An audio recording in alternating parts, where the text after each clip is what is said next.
life depends on this water. The diversity on the water makes us healthier and happy people. It's quite significant locally to the people of Coral because it's really their way of life. They are using the Southern Lagoon area for their daily subsistence and for small cash economy. Whenever there's a free time, your dad or your grandfather take you out, and that's a part of the character education, part of the teaching. You'll be able to harvest and support your family.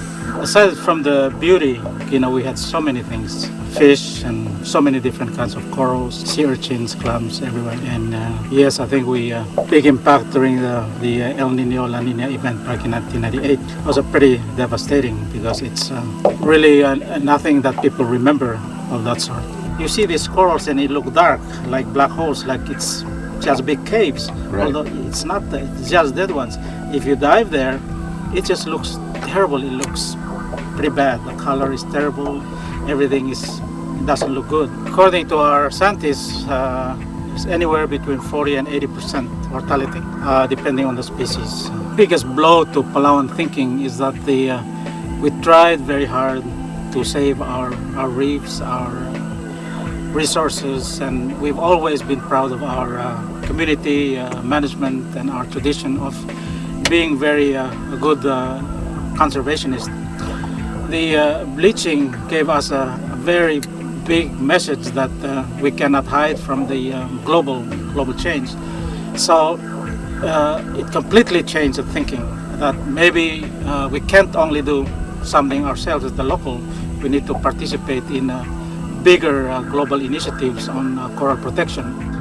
Rod Sam has been studying bleaching since 1990. I went to Palau in 1999, 1 year after the mass bleaching event. I wanted to find out from the scientists there where corals had died and where they had survived. It turns out that our observations in Palau have helped people to change their understanding about mass bleaching and how to respond. All the fringing reefs on the west coast are usually very turbid because of the land and the rivers and stuff. It's not, the water there is not really clear. And if we look at our spot check data, the best reefs are the fringing reefs, and those were from the west coast of Palau. Yim Nang's observations coincided with my hypothesis that cloudy waters might help screen corals from the damaging effects of ultraviolet light, that when combined with hot water cause corals to bleach and sometimes to die. Next, Yim took me to one of his study sites in the Rock Islands at Nico Bay, called Reef 29. Here he showed me a reef that was rich in coral diversity and luxuriant in growth. He felt that shading from the steep, high island and overhanging vegetation had protected the corals from bleaching. This whole bay is just very unique and very diverse. With the shading of this, because this is the rock island, so it's always shaded. So the key thing is the width of this ledge under the overhang and how far out it extends. And if I understand from you, the wider it is, the more coral survives. We have a couple more sites like this site. We have the Tao, also in the Rock Islands. The corals there are still doing really well. We also have the site in Maralong, the Pat Reef in Maralong, where we have good coral cover there and good lot of young recruits. Our best area for recruitment is outside on the barrier reef. That we have good recruitment there. Usually don't have good coral cover like the Pat Reefs or fringings, but yet that's where you find most of the young recruits. The shallow area is a lot more corals, a lot more diversity than on the deep areas. Basically, there's not most of the corals in the deep area is just dead corals and rubble, and it seems like recovery is starting to go down, but it hasn't reached like 10 meters yet. We found other areas around Palau that showed resistance to mass bleaching. Lighthouse Reef, for example, has stands of Anacropora and other corals that seem to thrive despite the hot water, probably because they had developed tolerance to the harsh conditions of shallow water and exposure at low tides. Close to the islands, we know that people have an impact on the land and things like that. But in the northern atoll, really nothing. And everything was devastated by the global warming. The message again hit home that we can't escape the global change. I think the process that we started initially were really communities trying to protect their own local reefs. Unfortunately, with the bleaching, that really changed things.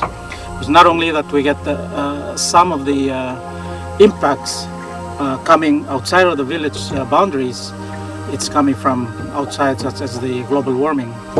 And so with that, we had to make some changes in our thinking, that rather than just thinking about the human and village to village network, we need to think about the science, how they're all interconnected, because it's something that we have no control over. And so this is where now we need to look for a better way to save the coral reefs, something that we're able to maybe provide for the local needs, but for the whole biodiversity and whole national goals. I'm really having faith with our young scientists. We do have a good group of guys at Big Creek. I'm pretty sure, really they're going to give us whatever necessary for us to protect